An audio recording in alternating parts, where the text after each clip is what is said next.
teacher. You know, you wake up in the middle of the night and you suddenly realise that you are responsible for nearly 200 pupils and the adults and the families. So that sense of responsibility, where in a lot of things the buck really does stop here, that's scary.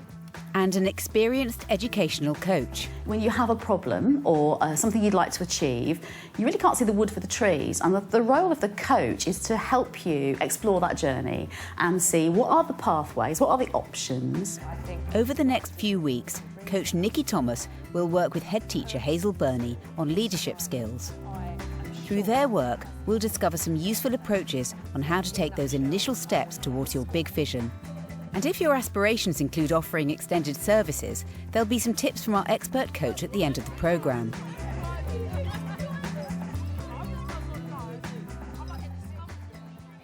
As a new head teacher, you may be clear on your vision for your school, but the tricky bit is how to get started on it. We've come to St Alphage's with St Peter's Church of England School in Greenwich, where Hazel Burney has been head for just 4 weeks. We'll see how she takes those initial steps towards achieving her big dreams for her school.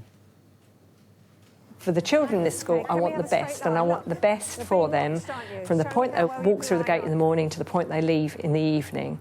And that's what I would like to achieve. Hazel has many aspirations for her school, but is determined that high-quality extended services will play a major part. There are lots of different ways of doing extended service, and for me that's part of the problem. I'm a bit of a black and white person. Give me the manual, tell me how to do it, and then we'll get it done. I've got to lead the way, haven't I? I've got to have high aspirations for the school, and I've got to model that to the staff, to the children, that, you know, our motive is to dream, to strive, to achieve, to celebrate. And my dream is we will tick all the boxes and every child will have an exciting time at school every moment of the day. Nikki Thomas, an educational consultant, will help Hazel discover the management tools she needs to start putting in place her overriding vision for her school. A head teacher for more than 9 years, she now works with the National College for School Leadership. Part of what you're doing is reassurance and saying, yes, there's lots to do and you'll probably want to do everything by yesterday, but you can't. And it's helping them to as much decide what they're not going to do as what they are going to do.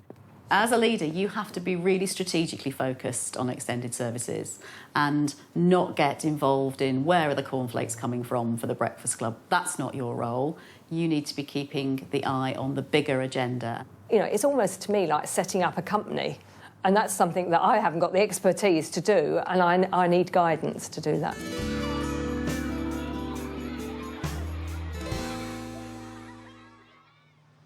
When taking steps towards long-term goals for your school, according to Nikki, it's crucial to take time to refine your big vision. Hello. Hi, hello Hazel. Nice to meet you, Nikki. You're very welcome. She's asked Hazel to bring along an object that symbolises her aspirations and hopes for St Alphage's. This is something that the children made. This is our Olympic torch for St Alphage's. So that's very much the focus of what we're doing, and it reflects very much how I feel about the school. I think it's right to dream, and dreams are absolutely fine, but the purpose of the school is striving for those dreams. In terms of that then, what do you think might be those dreams and aspirations that you have? I now want to move to the next stage so that we're not just about good behaviour and attainment in literacy and numeracy. I want to work on giving our children the very best experience. So if you were to imagine that in, let's say, 2 or 3 years' time, you had fulfilled that dream, what might be different around the school? I hope extending and broadening the curriculum in the classroom, but also at either end of the day. So it is about broadening what the children have access to, and thereby raising their aspirations and their awareness of what opportunities are out there in the world for them.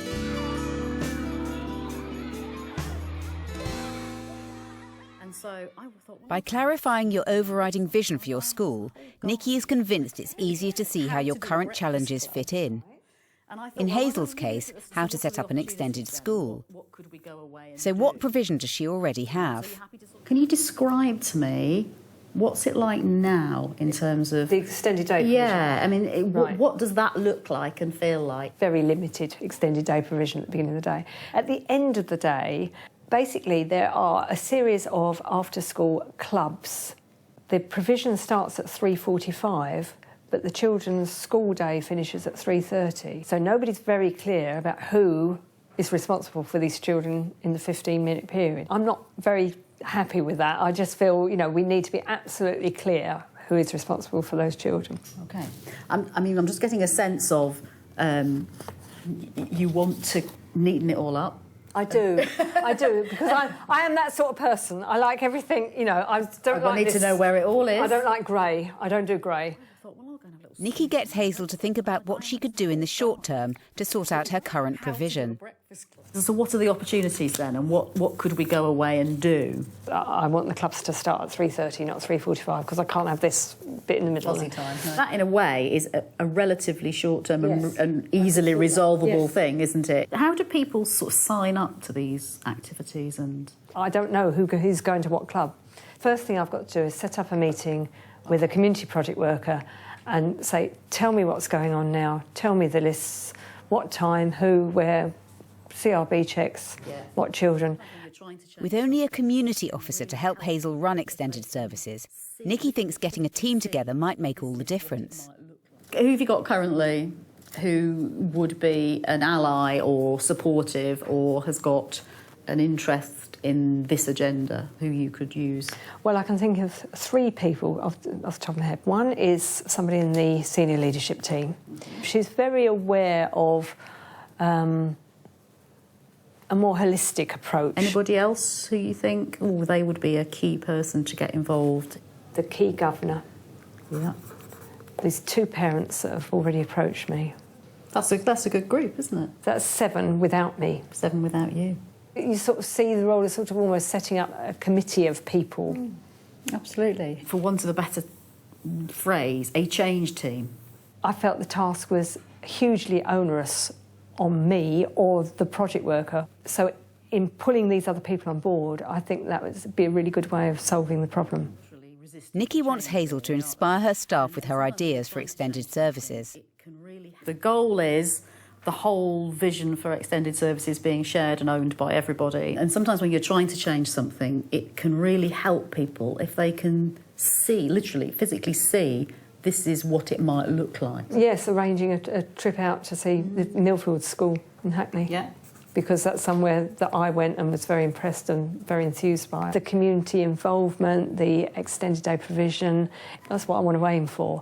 So certainly, I could take some of these key players to see that. And then they would have an understanding of why I'm so enthusiastic to move with this. Thank you so much. It's I found it really helpful, actually. I do feel inspired and I do feel excited because what she's said has reaffirmed that my dreams could work.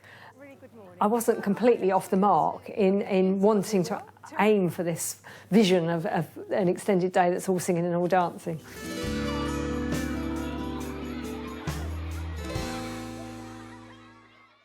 It's been a week since Nikki and Hazel's coaching session.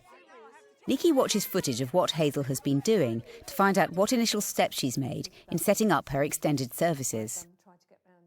I mentioned about the breakfast club. What was the objection? Is that the cost or the timing or what? Timing, maybe the cost as well might be an issue. Did people mention anything about cost or what they'd be prepared to say? Credit crunch, isn't it? Well, exactly. It's really good she's got parents involved as well.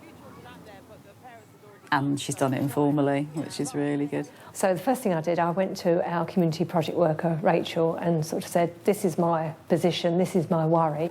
I'm not really sure what's going on. Can you give me a list? And she's going to come back. We've arranged this coming Thursday that she's going to meet with me again with a list of who does what, which children are involved. That's really good, because she was very worried about that, and she's been honest and said, I'm worried, and talked to somebody about it and said, can you help me out here to sort this? Taking on Nikki's second suggestion, which is about setting up a steering group, I've tried to get round all the key people that she thought would be a good idea to come onto the steering group. Hazel has organised a meeting with a senior teacher and a governor to talk about how to move extended services forward. That would be fantastic. I'd like to extend what we can offer, and this is, Anna, where you come in terms of enriching the curriculum. I think extended day provision can be a very important part of enriching what these children experience in the time that they're with us. And also, a part of that, and Debbie, this is where I'd like you to be involved, is it is about serving the needs of our parents and community cohesion. Rather than just thinking, I need lots of people to do lots of jobs for me, she's actually beginning to think, what will each individual bring to the team? Anna, I'd like you to take on responsibility of chairing the group. If you'd like to do that, that would be great. What I would like to do, Anna, is aim for our first steering group meeting, perhaps around about the beginning of December. This is really good because she's distributing the responsibility for this group to somebody else, but keeping the lead on it. If it's going to happen well, it's going to take a bit of planning. It needs to be a measured, structured business plan. So I think we need to be... Governors would insist on a very good business plan. A very sort of careful approach. I think she's also really identifying the people who will be her enthusiasts, who will go with her, but also those people who will ask her the challenging questions and perhaps just rein her in a little bit. But my suggestion would be that we start small, we build on what we've got at the moment, and that may be looking at provision perhaps just till 4:30. Yeah. We get that really tight and in place and structured as the way we want it.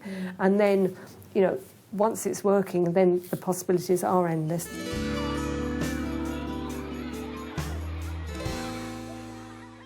Now Nikki has viewed the footage, she calls Hazel to check up on her progress. So tell me about the steering group then. The response has been very positive. It really does need to be addressed in school, and they could see the sense of having a group to do it. Have you thought about how you're going to do that then, in terms of keep that strategic role, but actually do delegate the responsibility and the tasks to those people? Having sort of made this commitment sort of to a distributive leadership model, I've got to let go a little bit now.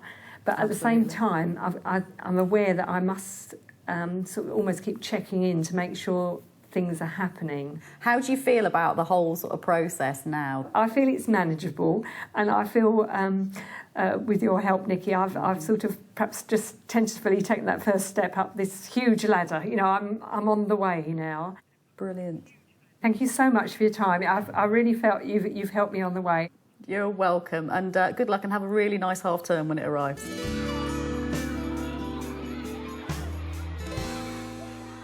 A good leader makes the connection between extended services and what they're trying to achieve in their school. They're not two separate agendas. It's not a single leader's job. It's identify the team, and it's start with the team you've got. Look around you. Who have you got who is already committed to this agenda, and put those people on your team. The other thing to think about is that there are many, many schools who have been down part of this journey before. Go and visit them. Go and talk to their school leaders. Find out what they did, what worked, what didn't work, and really take advice from those people on the ground.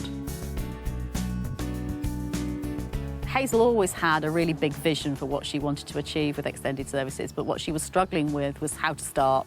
I am confident that she has got some of those strategies in place now. I still feel it's hugely daunting, but it's slightly less daunting than it was a couple of weeks ago. I know what I'm going to do in the next 2-3 weeks, 2-3 months, whereas before all I could think about is where I needed to be in the next 2 or 3 years.